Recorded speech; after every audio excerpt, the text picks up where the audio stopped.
Sveiki visi ralio fanai. Mes šiandien susirinkom apžvelgti būsimo prieš paskutinio Lietuvos automobilių ralio čempionato etapo, kuris vyks standartiškai Elektrėnų apylinkėse. Šalia manęs Žilvinas Juršys, vienas iš ralio organizatorių, kuris, tikiuosi, papasakos, kokios bus naujovės šiemet. O naujovių tikrai bus. Tai gal Žilvinai trumpai, kas tokia naujausia ir dar nematyta laukia mūsų. Na gal pirmiausia, tai sveiki visi ir truputį pakeitėme formatą. Kaip žinote, penktadieniais pas mus būdavo miesto greičio ruožas. Šiemet turėsime pirmiausia visus žvyro greičio ruožus ir miesto greičio ruožas bus paskutinis baigiamasis greičio ruožas. Tai va tokia iš pačio formato pati naujausia naujiena, kad nebebus jokio greičio ruožo penktadienį. Toliau mes kaip visada liekame su savo idėja, su kuria ir pradėjome organizuoti šį ralį, kad tai būtų kompaktiška, kad tai būtų greita, trumpa, bet kad būtų su prakaitu. Tai manau, kad šiemet gal ir visai net labai smagiai pavyks šitą įgyvendinti. Greičių ruožų standartiškai skirtingų be miesto greičio ruožų yra 4, jie kartosis po 2 kartus kaip visada. Ir iš pačių greičio ruožų tai turime jie buvę, žinoma, didžiąją daugumą kilometrų jie buvę, bet radome ir pridėjome naujų atkarpų, kurios, manau, tikrai patiks tiek žiūrovam, tiek vairuotojam ir tikrai reikės pasistengti, kad juose parodyti visus savo sugebėjimus ir visą savo greitį. Tai kadangi mes su Ramūnu Šepkausku aplamai draugaujame jau turbūt nuo 2005 metų, turbūt jisai geriau nuo jo formulės laikų važiavimo, tai mes ilgamečiai tokie partneriai, mylime patys automobilių sportą. Mūsų darbinė veikla yra susijusi su, esam didmeninė prekyba, kur užsiima automobilių reikmenimis, tai taip ir tęsiasi, o kadangi Ramūnas su Žilvinu Juršiu tai yra geriausi, manau, ralio organizatoriai Lietuvoje, tai bendraujame nuo pat pirmosių įkūrimo ralio sugalvojimo organizavimo datos, o šiemet pavyko gavom tokią unikalią galimybę būti generaliniu rėmėju, tai labai smagu mums. Tai be abejo, mylim automobilių sportą, visą automobilių sportą, ne tik ralį ir žiedinės lenktynės, bet ralis, aišku, tai yra viršūnė automobilių sporto, tai ir vyksime, tikrai kviečiame žiūrovus ne tik iš Elektrėnų apylinkio ar Vilniaus rajono, kviečiame iš visos Lietuvos. Tikrai žinau, kad ralis bus nuostabus ir šventė bus puikiai. Aš dar trumpai grįšiu prie miestinio greičio ruožo. Kodėl būtent pasirinkot atnaujinti formatą, nes visais metais miestinis būdavo penktadienį vakare. Kodėl viską apsukot ir palikot jį dabar paskutinį? Šį kartą pasakysiu, kad taip pasielgėm dėl ralio žiūrovų. Ką pastebėjom pastaraisiais metais, kai būdavo miesto greičio ruožas penktadienį? Mažai kas penktadienį atvažiuoja iš tikrų fanų pasižiūrėti. Tas miesto greičio ruožas būdavo daugiau skirtas gal miestelėnam, miesto svečiam. Ir kas įvykdavo šeštadienį po ralio finišo, nesusirinkdavo tiek žiūrovų į uždarimą, į apdovanojimus. Todėl, kad pažiūrėję per dieną pavargę nuo dinamiško ralio, kuris pas mus greitai vyksta trumpai, dažniausiai išvykdavo į namus. Tuo mes norime pakviesti žiūrovus, kad atvažiuotų į miestą, pamatytų dar vieną greičio ruožą, pamatytų apdovanojimus ir pamatytų miesto šventę. Nes miestas tikrai į tai daug investuoja ir daro tiek koncertą, tiek lazerių šou. Tai norim būtent, kad būtų ne tik miestiečiam, bet ir visiems ralio fanams. Aš savo ruožtų labai sveikinu tokią idėją ir naujovę, nes miestinis greičio ruožas Elektrėnuose įspūdingo grožio yra ir jį privalo pamatyti visi dalyvaujantis ralį ir stebintis. Tai labai puikiai idėja, o apie greičio ruožus gal pradėkim. Tai pirmasis greičio ruožas šeštadienį startuoja 8 valandą. Tas jau eilę metų vykstantis su minimaliom korekcijom šiemet, sakyčiau, stančiukų gal greičio ruožas, nes ta gyvenvietė yra vidury pačio greičio ruožo ir čia mes turime 2 vietas. Tai pirmoji numeriu pažymėta vieta yra puikiai visiems žinomi posūkiai miške. Ten išoriniai posūkių dalyje yra kirtavietė su kalniuku, nuo kurio atsiveria puikus vaizdas į tokius ypatingai greitus ir techniškus esus. Tiesa, iki šios vietos reikės nemažai pakulniuot, bet jeigu jūs norit didelio greičio ir efektingų posūkių miške, aš manau, kad puikia opcija yra. Pritariu, tik tai papildyčiau, kad šis greičio ruožas į kitą pusę apsuktas. Jisai Taip. daugelį metų vyko į pernai jo nebuvo, užpernai jisai buvo, pernai jo nebuvo, o šiemet jį padarėme į kitą pusę, nes dažniausiai jisai vykdavo nuo Peliūnų pro Stančikus iki Semeliškių, iki kelio. Tai šiemet jis bus į kitą pusę. O pačio manimu, greičio ruožo apsukimas turės įtakos vaizdams? Aš gal pasakyčiau ne tiek vaizdams, jisai gaunasi, planuodamas ralio trasą visą laiką stengiuosi, kad pirmas greičio ruožas būtų trumpas, kad galėtų pasibandyti, pasižiūrėti, dažnai išlenda gal kažkoksai menkas, labai gedimas ar dar kažkoks tai kažkas kažko nepritraukė, nedasuko truputį vėl, tai man tai labai svarbu, mano supratimu, kad būtų pravažiuojama, apsižiūrim vėl ir tada jau galim kaip ir apšilom ir pradėti. Tai šį kartą, anksčiau būdavo, kai šitas greičio ruožas būdavo į kitą pusę, jisai buvo pradžia pakankamai sudėtinga, todėl kad buvo miške, labai siaura, juodžemis, slidu, tarp medžių ir ten nelabai kur buvo padaryti nei klaidelės, reikėjo nuo pačio ryto, kad ir trumpas greičio ruožas, bet labai didelio tikslumo. O antra dalis, kur jau įlendame į mišką po Stančikų, būdavo tada jau platesnė, jinai atviresnė, gal netiek reikalingas stenogramos tikslumas. Šį kartą tai bus tokia pradžia lengvesnė truputį, pasieksime Stančikus ir nuo tenais tas įlindimas į mišką pabaiga bus jau, kur buvo galima taip, manau, pavažiuoti gana stipriau, nes ten reikės jau padirbėti. O apie tą paskutinę miško atkarpą, tai prieš kelis metus puikus pavyzdys, kad Vytautui Švedui nekaip baigėsi toje atkarpoje, kai greičio ruožas buvo važiuojamas kitą pusę. Tai itin techniška paskutinė greičio ruožo atkarpa. Ir iš karto už to miško mes, taip sakykim, iš bėdos, jeigu nespėjat, pavyzdžiui, iki Stančikų atvažiuoti, tai galite rinktis 3 numeriu pažymėtą vietą. Po ypatingai greitos atkarpos, labai staigus kairys posūkis, už kokio pusę kilometro dar staigus dešinys posūkis, tai galite pasivaikščioti. Tai galite būriuotis ir čia, šiaip patogu visai stebėtojai vietoje, automobilius yra numesti irgi daug vietos, tai šiame greičio ruože tiek. Tai aš manyčiau, kad žiūrovai labiausiai turėtų būriuoti Stančikų toj sankryžai. Ta vieta lėta pakankamai bus, bet iki jos teks atvažiuoti pakankamai didelio greičio. Tai. Taip, iki jos bus tikrai labai didelis greitis ir tas posūkis bus toksai pridarytas, kad nebūtų stipriai pjaunamas jisai. Tai bus įdomi vieta. Plius nuo Pastrėvio gyvenvietės labai patogus susisiekimas, atvažiavimas. Ir žinoma, tvarkingai suparkavus automobilius vienoje pusėje bus, kas norės išvažiuoti, galima bus anksčiau ir pervažiuoti į kitą vietą, pažiūrėjus vieną kartą.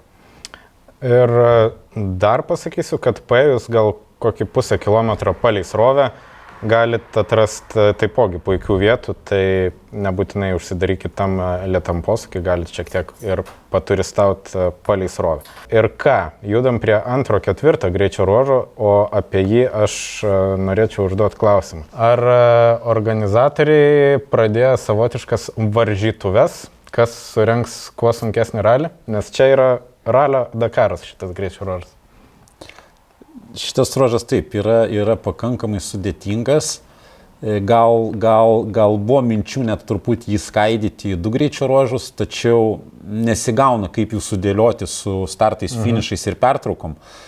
Ir mes iš tikrųjų ilgą greičio ruožą jau seniai bedarėm. Pas mus buvo standartai apie 10-12 km standartiškai. Vienais metais turėjom, kadangi atsisakėm regioninių kelių, turėjom trumpus greičio ruožus, ten iki 8-9 km, 5-8-9.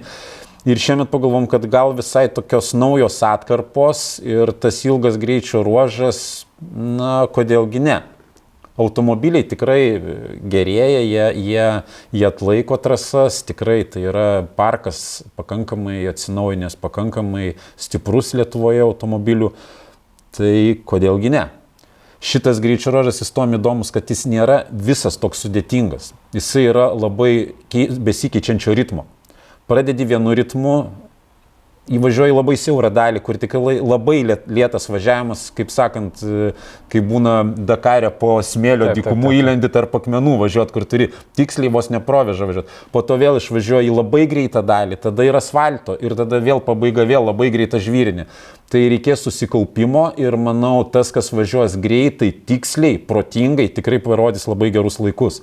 Nes vėlgi ir asfaltas miestelėje, jisai turi savo ne tik tai žavesio parodyti žiūrovam, kaip tu važiuoji, bet lygiai taip pat pagalvoti apie padangas, kaip paskutinę dalį suvažiuoti, kuri bus labai greita, gruntinio kelio apie 5-6 km.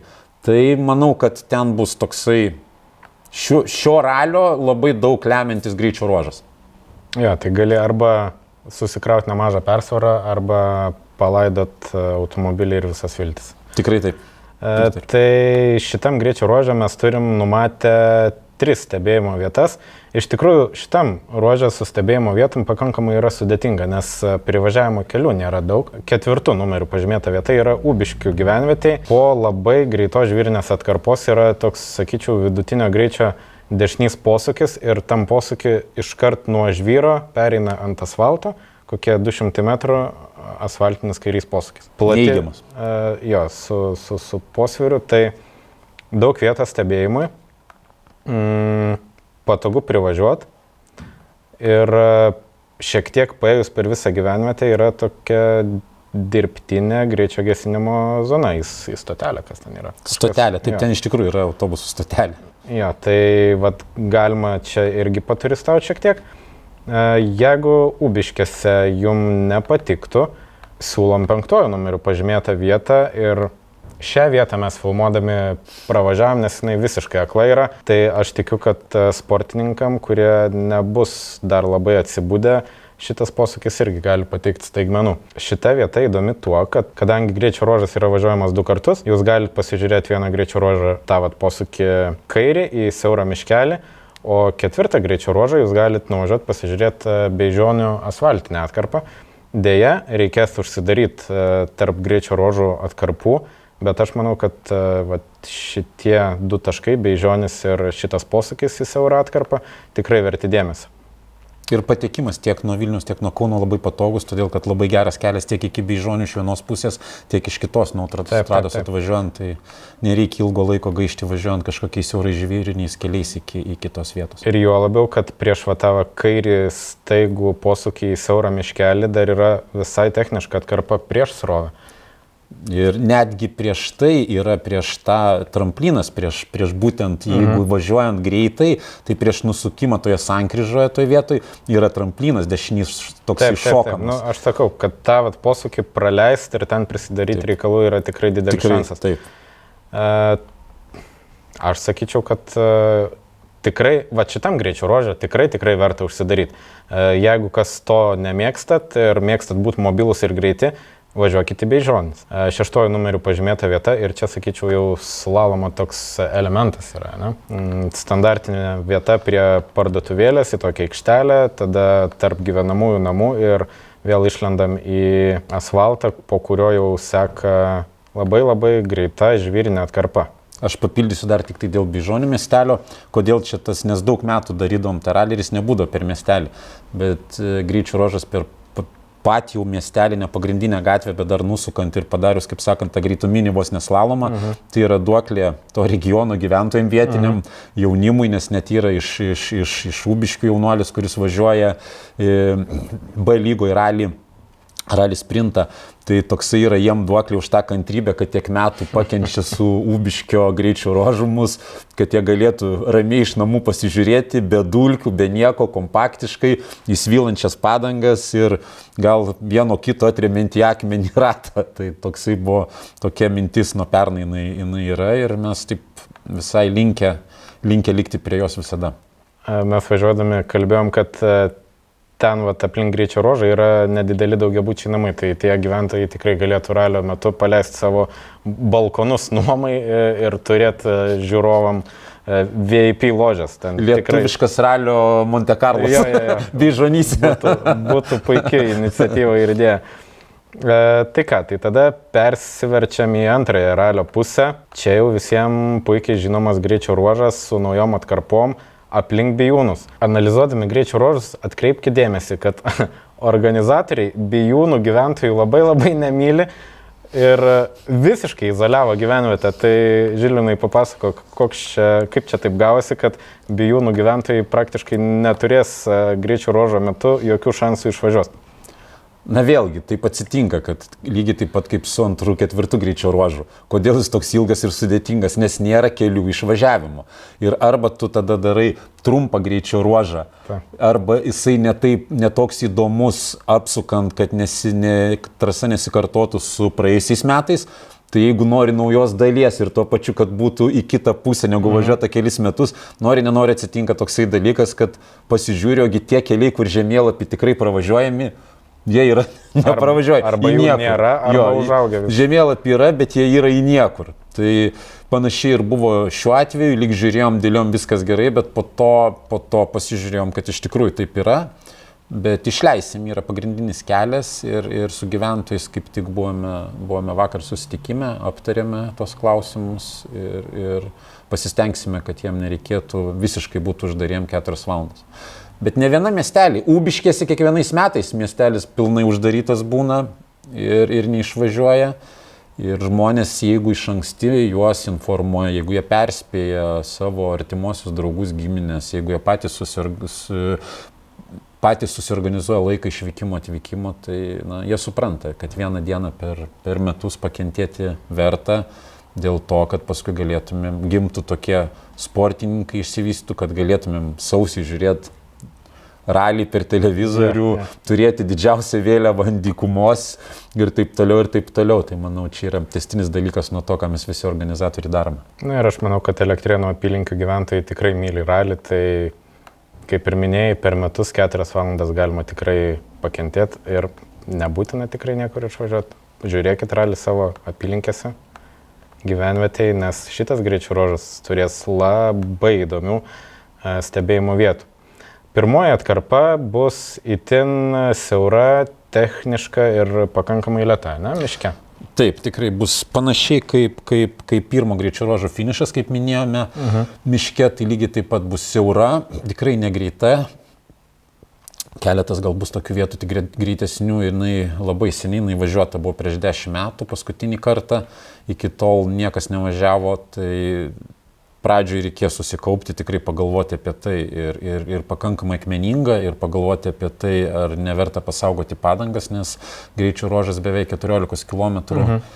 Tai ta vieta taip. Ir stebėjimui jinai, kaip ir aptarėme, jinai labai sudėtinga. Netinkama. Todėl, kad jinai yra apaugusi krūmais, netgi sakyčiau, ne mišku, ne medžiais, bet krūmais, kur vieta lyg ir atrodo, gal keletą posūkių grupių rastum, kur įdomu būtų pasižiūrėti, tačiau vaizdiškai neleidžia to padaryti medžiai. Jo, nei komfortiška ten stovėti Mašalų jūroje, nei saugu. Beje, pavasarį, kai rinkom apie ten balandį, kovą, tai dar nebuvo tiek lapijos didelės, tai atrodė, kad oi, čia atrodo ant kalniuko atsistosi, bet dabar ties atvažiavus, kad jau medžiai yra tiek sužaliavę, tiek šiemet paaugę dar kaip per kiekvieną sezoną, tai sunkiai. Ok, tai va iš šitos lėtos atkarpos sportininkai suka link bijūnų, o čia jau prasideda, sakykime, autostrados. Autostrados su klastingais elementais, tai reikėtų per daug neužsigazuoti. Tai kaip ir minėjai, 9 numeriu pažymėtai vietoj, ypatingai greita atkarpa kerta asfaltinį bijūnų kelią. Prieš filmavimą minėjai, kad čia šitoj kažkur atkarpoj Vytautas Švedas buvo patyręs skaudžią avariją. Gal čia visai įdomu būtų pasibazuoti, ne? Ta vieta įdomi, tačiau taip iš tikrųjų ten Vytautas patyręs didelę avariją, labai dideliu greičiu, kaip pamenate, dar važiuodamas tada su Mitsubishi Evo 10. Ir vienintelis dalykas, kad toje vietoje labai sudėtinga užsiimti vietą, kur žiūrėti, todėl kad kelias yra truputį iškilesnėje vietoje. Ir aišku, laukiant įvykio kažkokio, tai gali ir žemiau žiūrėti, matydamas, kas įvyks. Bet stebėti, kaip techniškai pravažiuoja, nelabai gautus, todėl kad, manau, automobilis bus aukščiau. Ir tada nepatogu, nes nematys nei jo įveikimo trajektorijų, nei jo pozicionavimo ant kelio. Taip. Nes visada patogiau stebėti, kada truputį tu stovi aukščiau, kad tu matytum, kaip jisai važiuoja, kiek jisai skersuoja tam kelyje, kokias pasirenka trajektorijas. Taip. Tai 9 numeriu pažymėta vieta, aš manau, puikiai tiks tiem ralio fanam, kurie nori pajausti per kūną pereinančius šiurpus, kai automobilis pro juos praskrieja kokių 170-180 km/h greičiu, juo labiau, kad kelias kerta asfaltą, tai gal net bus toks šiek tiek atpalaidavimas automobilio. Gal šiek tiek ir bus. Pačiam teko važiuoti šitą atkarpą, tai toks... Tas per tą kelią kirtimas nėra toksai visiškai komfortiškai jautiesi, atrodo vis tiek, truputį lyg dingsta horizontas ir kas bus. Tai galima bus labai pastebėti, kas turi gal mažiau patirties, ar yra tas trumpas garso sulaikymas, ar nėra ta koja, kur mėšlungiškai atsisako vykdyti tavo smegenų veiksmą. Tai va, kiek čia bus, kokie porą kilometrų iki... Maks, iki 1,5, kokį manau. Iki kitos mūsų rekomenduojamos vietos, tai po labai greitos atkarpos seka dešinys staigus posūkis. Aš manau, kad visai verta dėmesio vieta, nes dešinys posūkis ir tada automobiliai išvažiuoja į platų kelią ir pasileidžia vėl dideliu greičiu link legendinių Bijūnų tramplino, apie kurio šiek tiek vėliau. Čia yra tokia salelė kelio, kur yra įvairiai įveikiama, senbuviai žiūrovai tikrai prisimins ją. Ir tik tai jinai į šitą pusę turbūt niekados net nebuvus, taip kaip mes dabar ties padarėme. Ir užvažiavimas gausis įdomus lyg lėtai, bet po to tas kairys išsukimas jis gaunasi ilgas, iš sankryžos išlendi ir jisai ilgai sukasi ir net su nusisukimu į apačią, truputį nuo kalno tokio. Tai manau, kad vaizdas turėtų tikrai būti neblogas ir greičio didelio nebus, tai nėra taip labai pavojinga gal vieta tiek sportininkam, tiek žiūrovam. Aišku, laikantis visų taisyklių ir nurodymų teisėjų, tai manau, kad ta vieta ir privažiavimas yra taip pat nuo Semeliškių kelio, ten galima žvyrkeliu privažiuoti visai praktiškai iki pat ir tvarkingai suparkavus automobilius vienoje pusėje kelio, galima pastebėti, galima pervažiuoti, galima pažiūrėjus pasivaikščioti iki žinomųjų Bijūnų tramplinų. Vėl ypatingai greita atkarpa. Net sakyčiau, gal didesnio greičio ir mažesnių posūkio kampų negu prieš tai. Ir prie tokios sodybos pakankamai klastingas posūkis į dešinę, bet aš nežinau, ar ten jau reikėtų rekomenduoti žiūrovom rinktis tą vietą, kai už 2 km yra legendinė Elektrėnų ralio, sakykime, vizitinė kortelė Bijūnų tramplinai. Šiaip užsimint galim. Galima užsimti, ten bėda yra tame, kad ten yra tose posūkiuose pušys žemaūgės ir per jas sunku matyti, bet vieta tikrai yra gera, todėl kad atvažiavęs dideliu greičiu darai tokį ilgesnį dešinį posūkį, tada staigus kairys ir jame iš karto špilka apsisukimas sankryžoje. Tai tokia techniškai pasižiūrėjus, visai netgi atsistojus, tolimesniam atstumė davažiavus į kelią, kuris atsiremė, tikrai būtų galima, manau, matyti iš priešais automobilį skersuojantį prieš tave ir staigiai jį apsukantį, kad sankryžoje nusukti dešinę. Čia jau tiem ralio analitikam, kurie mėgsta lyginti, kaip vienas ir kitas ekipažas tikrai taip įeina į posūkį. Ir ypatingai kaip išvažiuoja iš sankryžos, kuris važiuoja dar 3 kartus tą posūkį vienu važiuodamas, o kuris tiksliai pasidaręs, kiek galima daugiau akceleruoja.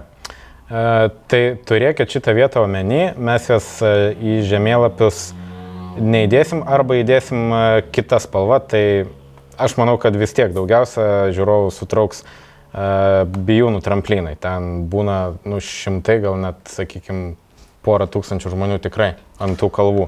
Dėl šios vietos tik tai labai prašysiu, nes tikrai pernai gal ne tiek, bet vis su kiekvienais metais labai skundžiasi būtent tos sklypo savininkas dėl paliekamos tvarkos.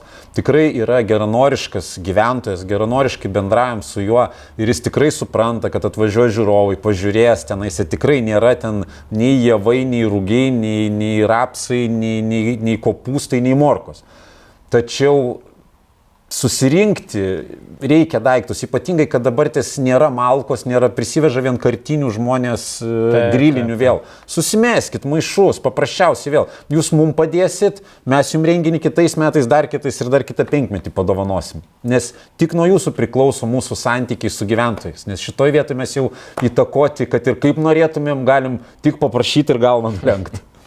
Jo, auklių prie jūsų nieks nepastatys, tai būkit patys sąmoningi ir nepridarykit reikalų nei organizatoriams, nei patiems savo. Tai trumpas nukrypimas ir moralas jums ir trumpai apie bijūnų tramplinus. Šį kartą jie yra važiuojami į kitą pusę. Kaip pačio nuomonė? Dėl to vaizdai žiūrovams pasikeis ar bus geriau? Aš manau, kad pasikeis ir bus geriau. Specifiškai važiuojant į aną pusę. Beje, į šią pusę, jeigu neklystu, mes tik tai antrą kartą per 9 metus darome. Buvo vieną kartą ir vėl. Važiuojant į šią pusę, važiuojant į standartinę, tarkime, priešingai negu dabar pusę, po tramplinų seka staigus posūkis. Aišku, ten priešais pieva, nieko tokio, bet vis tiek tai yra posūkis, tai yra, turi nutaikyti tą greitį, kad paskui po šuolio iš karto pradėtum stabdyti ir spėtum sustoti. Į šitą pusę šokamas tramplinas nebus tas, kur šokamas į aną pusę. Tačiau sekantis tramplinas, žinant, kaip automobiliai dabar turi, kokią turi galingumą, akceleraciją, kiek turime greitų automobilių, padangų, kokybę, visą kitą, aš manau, kad turėtų būti ženkliai drąsiau, todėl kad nebus dėl ko nei pristabdyti, nei apskaičiuoti, kiek reikės sustoti, kadangi laukia tiesioji ir laukia pakankamai įsibėgėjimo atkarpa. Tai kaip ir minėjai, šokamas potencialiai bus paskutinis tramplinas. Paskutinis jau nežinau, ar labai norės visi šokti, todėl kad yra lengvas kairys į mišką labai siauras. Gal sakyčiau, tas prieš paskutinis turėtų būti. Nes paskutinis vėlgi atrodo lyg nieko, bet jisai prie didelio greičio ir turint, kad ir nedidelį kairį posūkį į mišką siaurą. Na, aišku, mūsų vairuotojam, ypač pirmiem, tai nemanau, kad jis bus nešokamas ar kažkiek nedrąsų bus dėl to miško. Taip, tas miškelis, tai ten toks kaip į tunelį, važiuoji tamsu, atrodo kaip, kad saulė labai labai staigiai nusileido. Tai dar vienas įdomus momentas su šita bijūnų lokacija, kad ten yra pakankamai aukštų vietų. Tai atsistojus ant aukščiausio kalno, tu gali matyti tiek tą labai greitą atkarpą vienoj pusėje, tiek gali stebėti ir tos tramplinus. Unikali vieta ir unikalus atvejis iš tikrųjų. Šiaip turėtų būti labai faina ten stebėti ralį. Aš matydavau, kai prižiūrėdavom patį greičio ruožą, pravažiuodavau, galvodavau, ką tie žmonės taip aukštai stovi, žiūri tos tramplinus. Ir tik tai šiandien man pasakai, kodėl jie aukštai stovi, nes matosi kita trasos dalis. Tai tokia ir man naujiena po 9 metų. Tai spėk sukiot galvą, ką čia spėt pamatyti. Tai ką, tai šitam greičio ruože tikriausiai viskas. Šiaip dar buvau nusimatęs vieną lokaciją ant miške. Jo, miške, ten, kur eilę metų vykdavo, į kitą pusę, aišku, ir ten būdavo tų daug incidentų, bet aš manau, kad į šitą pusę važiuojant tie posūkiai tokie nebebus agresyvūs kaip... Šiaip turime senais laikais, ten netgi 2 mašinos viena ant kitos užvirtę buvo. Būtent va toj vietoj, kur prasideda į miškelį pirmas dešinys per trampliną yra pačioj sankryža. Tai būtent greitai užvažiavus pradeda automobilį stabdyti, o jisai dar turi daug inercijos ir tada jisai nesusikabina, o būtent krenta. Ir ten, jeigu neklystų, netgi ko gero galima būtų ir privažiuoti. Ja, privažiavimas. Bet ten to vaizdiškai labai nepamatysi, kadangi tik tai gali šalutiniam keliukė stovėti per atstumą iš priekio pasižiūrėti, kas vyksta. Nu, tai standartinė situacija, vieta labai potenciali, bet stebėjimo galimybių tikrai nėra, nebent jūs turit kokį sraigtasparnį. Keliaujam į paskutinį žvyrinį greičio ruožą, taip pat tikra Elektrėnų ralio puošmena ir legenda. O kaip va tos tramplinus teisingai vadint, ar semeliškių, kaip kas dažniausiai vadina, ar visgi pakalniškių? Pakalniškių. Pakalniškių, aš irgi taip manau. Taip, pakalniškių. Visais metais, kai vykdavo anksčiau, tai visada vadindavosi jie pakalniškių. Nes va tą visą atkarpą asfaltiną, tai vadina semeliškių greičio ruožų, o tie tramplinai yra pakalniškių gyvenvietėje, tai čia nepasimaukite. Tai taip, tai kalbant apie 6-8 greičio ruožą, kuris prasideda po 3-5, 8 prasideda be 5-6. Pirma atkarpa neapaugus miškais ir krūmais. bet prie tos atkarpos nėra privažiavimo jokio. Vietų yra potencialiai tikrai gerų. Kalvotas reljefas, nuo vieno kalno galima žiūrėti ten kelias posūkių grupės, bet tiesiog labai sudėtingas privažiavimas. Tai manau, kad vis tiek pakalniškių tie legendiniai tramplynai susilauks daugiausia dėmesio. Naujovė, kad iki tų tramplynų šiemet reikia atvykti iš Vievio pusės, nes anksčiau būdavo nuo Elektrėnų privažiavimo. Todėl, kad užsidarė, nes greičio ruožas, jisai tęsis toliau, apsuks aplinkui pakalniškių, vėl tai tik privažiavimas prie jų bus nuo Vievio pusės. Tai yra du variantai, arba paliekat automobilius šalia greičio ruožo ir pėstute einat iki tramplynų, arba jau užsidarot, bet užsidaryti čia šitam paskutiniam greičio ruožą nėra labai blogai. Tiesa, nebent jeigu norit pamatyti miestinį greičio ruožą, bet gal turėsim pertrauką nemažą po... Ne, nebus didelės pertraukos. Pertraukos nebus, net bus trumpas servisas, 15 minučių berods. 30 ir vėl, todėl kad neperkelinėsim saugos nieko, bus atskirai paruoštas. Tai užsidaryti tikrai pasirodo nėra opcija, tai pasivaikščioti, čia tikrai nėra toli. Tai legendiniai pakalniškių tramplynai, apie juos gal tikriausiai per daug išsiplėsti neverta, nes visi juos puikiai žino. Kas nešokinės ten. Ten šoks net tie, kurie nešoka. Tie, kurie tikrai to nenori. Šiaip apie šitą greičio ruožą, aš manau, kad su šitais tramplynais viskas ok, tada ten eina greitos žvyrinės atkarpos, bet tęsinys pačio greičio ruožo, kuris per tą jau Semeliškių atkarpą eina ir ten yra, sakyčiau, gal Stelmužės kopija. Ne? Kažkas tokio. Ir man vienas iš ralistų skambino šią savaitę su klausimu. Sako, aš pamačiau iš jūsų storių, kad jūs stovit pakalniškėse. Ar tai reiškia pagal kilometražą, jau seniai ralio vilkai pagal kilometražą jau gali maždaug spėti, kur ten eis tas greičio ruožas. Sako, bus Semeliškio atkarpa. Sakau, galbūt. Sako, blemba, labai nenoriu jos važiuoti. Sako, nes aš tikrai nemoku jos užsirašyti ir sako, noriu važiuoti sprinte, bet nenoriu važiuoti Semeliškio atkarpos. Sako, ką man daryti? Sakau, važiuoti ralį ir važiuoti tik pirmą dalį, pirmą sekciją. O tada netyčia sugest kažkaip. Taip. Tai aš manau, kad ta Semeliškio atkarpa asfaltinė, tikrai daugeliu ekipažų bus rimtas iššūkis.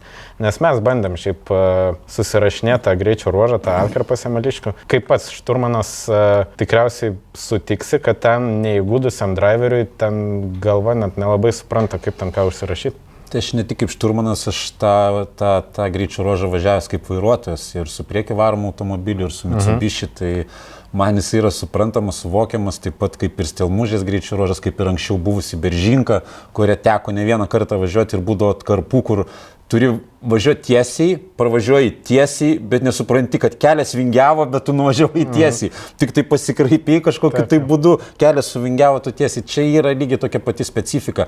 Tave pirmas dalykas, kiekvienas automobilio nuvažiavimas nuo asfalto į kelkraštį, kuris yra platus, jisai duoda nedidelį dėl blokiruočių sutampimą. Tada vėl grįžimas ir vėl. Ir tuo pačiu tu turi bet tu turi taip važiuoti, kadangi išnaudojant visą kelio plotį, tu nevingiais važiuoji, bet trajektorijom ir tas yra labai sudėtinga susirašyti. Susirašant, eismas neuždarytas, tu negali išnaudoti pilną ir tau lyg atrodo tikrai čia galima išlaikyti taip, bet kai tavo greitis padidėja 3 kartus, tai yra tikrai labai sudėtinga. Ir labai suprantu, jeigu važiuoja sprinte, gal ne tiek patyręs driveris, tikrai, kad jam noras gali būti mažesnis. Ir taip vizualiai, tu matai juodą asfalto plėmą ir tau atrodo, kad trajektorijos taip ir turi eit, bet tada reikia suprasti, kad tu vis tiek tuos posūkius bandysi tiesinti ir liaudiškai sakant rėzint ir tada jau ten smegeninė visiškai pasimeta ir atsitinka toks dalykas, kad bandai išvengti to greičio ruožo. Nes netgi žiūrint, jeigu tu greičio ruožą dažnai tenai yra, kadangi daug nematomų vietų, tu net negali taikyti į sekančią matomą vietą, nes dažnai užvažiavus ant vieno viršaus, lyg žiūri, kitą atrodo gali tiesiai praleisti, o apačioje iš tikrųjų yra ten, kur tu negali tiesiai, nes tenai griovį pataikys ir reikia nedidelį vingį padaryti. Tai užsirašyti yra tikrai tokius greičio ruožus ypatingai sudėtinga ir mes jį pasirinkom, nors su šiuo greičio ruožu mums kaip organizatoriam yra sudėtingumas tas, kad Tai yra kelias priklausantis kelių direkcijai, jį pakankamai sudėtinga uždaryti, labai reikia daug apylankų sudėti ir vienu ar kitu metu jį kažkada išasfaltuos. Tai yra tik laiko klausimas, padarys jį normalų, nes jis tikrai yra dabar tragiškos būklės, jisai tinkamas raliui organizuoti ir įgriauti toliau. Asfaltinis tik tai teoriškai. Teoriškai, taip. Ten vos vienas automobilis telpa tenais pravažiuoti. Tai manau, kad bus ir slidu, todėl kad išnešto žvyro bus ir susirašyti reikės, ir greičio bus nemažai. O va šitą vyriškiausią šio greičio ruožo atkarpą mes siūlom stebėti 11 numeriu pažymėtoj vietoj, kadangi, kaip minėjai, ten irgi jau eilę metų žiūrovų mylima vieta, mylimas kalniukas, nuo kurio atsiveria tikrai platus vaizdas į ilgą atkarpą. Dabar, jeigu šitą pusę važiuojam, tai bus kairys, dešinys ir tada dar matosi kokį pusę kilometro greičio ruožą. Tai į šitą vietą, ant šito kalniuko jūs galite atvykti. Pėstute bus labai daug, tai užsidarykit. Bet aš manau, kad tikrai verta. Tikrai labai gera vieta ir jinai žinoma nuo labai senų laikų. Dar aš tai atsimenu, kol iš viso žvyrkelis buvo toj vietoj, po to išasfaltavo ir vyko, važiavo, tik tai dabar ties toje vietoje nėra didžiulių medžių. Neatsimenu dabar koks ąžuolas buvo ar kaip, bet šiaip to kairio posūkio viduje visada buvo didžiulis medis ir visi rinkdavosi prie to medžio. Dabar tik nepamenu, kaip jį vadindavo, sakau, lyg prie ąžuolo, gal nuo įpročio prie kačerginės ąžuolo, tai turbūt visi su sportu susiję medžiai, kaip vyrai mūrai ąžuolai, tai taip ir realiai visur medžiai ąžuolai. Tai vieta tikrai gerai ir nuo šlaito gerai matyti, tikrai nereikės nieko stumti iš griovio, kadangi yra atitvarai. Tai jeigu kontaktas ir bus, tai galėsi toliau stebėti, kaip lėtai važiuoja su nuleistu arba išmuštu ratu. Tai va, tai čia šitam greičio ruože žiūrovai mes jums paliekam dilemą. Ar rinktis tramplinus, ar rinktis itin technišką atkarpą ant pusiau žvyro ir pusiau asfalto. Tai va, ir ką? Lekiam link ralio finišo, link ralio uždarimo šventės ir prieš tai mes turėsim miestinį greičio ruožą. Apie miestinį greičio ruožą mes informacijos nepateikėm jokios, nes ten viskas vyksta labai lokaliai, tai ten išsirinkti potencialiai patiem įdomiausią vietą tikrai nesudėtinga. Naujovė, aš Ramūno klausiau, nes saugos plane aš lyg ir supratau teisingai, bet dar užsitikslinau, naujovė, kad greičio ruožas bus kiekvienam ekipažui važiuojamas 2 kartus. Na, 2 ratai. Ne 2 kartus, o paprasčiausiai bus važiuojami 2 ratai. Darysim, bus vienas greičio ruožas, bet važiuojami bus 2 ratai ir pasibaigus vienam ekipažui važiuoti, iš karto startuoja dar, netgi gausis taip, kad vienas dar bus trasoje, iš karto startuos kitas. Tai bus tokia naujovė, nes vis dėlto labai trumpas jisai toksai gaunas ir ten mieste nieko daugiau negali sugalvoti kaip tai. Tai ką pakeitėm truputį, tai padarėm prie vadinamos buvusios Rimi prie ledo rūmų aikštelės, nepaprasta tik tai pravažiavimo aikštelė, bet keletą tokių vingių, kad būtų truputį įdomiau žiūrovam. Padarėme salelę, kurios nebuvo apačioj prie pat vandens, prie starto. O visa kita liko standartiškai tarp mūsų aikštelių, kur keičiasi tarp paukščių, vėl matoma, girdima, šalia scena bus, šalia apdovanojimai, šalia koncertas, šalia aptarnavimas visas, tik tai pasirinkit vietą, jeigu norite būti daugiau prie aptarnavimo, prie scenos, tada reikia į vidų įeiti trasos. Jeigu žiūrit išoriai, tai kantriai palaukime, kol finišuos automobiliai. Ir nes kadangi automobiliai iš karto finišuoja po greičio ruožo, yra į aikštelę prie greičio ruožo finišas uždaras parkas, tai viskas bus koncentruota vienoje vietoje, dalyvaukit uždarimo šventėje, būkit kartu su sportininkais, juos pasveikinkit, tik tai stebėkite, kad šalia visko vyksta greičio ruožas ir jisai nesibaigia su pirmu sportininkų finišu. Labai puikiai mes priartėjom prie ralio finišo ir apdovanojimų. Papildyti tik dar vieną noriu dalyką.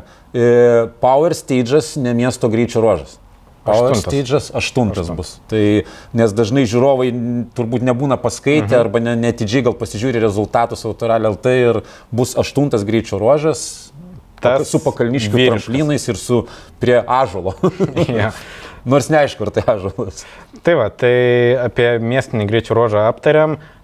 Kas žiūrovų ir miesto svečių laukia apdovanojimų ceremonijoje, gal bus kažkoks koncertas? Bus tikrai ir apdovanojimai gražus, bus ir koncertas, bus ir fejerverkai. Tikrai bus, aš labiau, kadangi užsiemu trasa, tai man, žinau, kad bus šventė tikrai labai gera, todėl kad labai daug derinom, labai daug tarėmės, kaip kad būtų linksma ir gera, tai tikrai bus renginys, pridursiu, nemokamas, todėl dar kartą visų prašysiu ir vis pasikartosiu. Supraskit mus, laikykitės tvarkos, klausykit teisėjų, darykit, supraskit gyventojus, kuriem pagalvokit patys, kaip būnat pas save kolektyviniam sode. Ar norėtumėt, kad kaimynas keptų šašlykus pas jūs ant žalytės?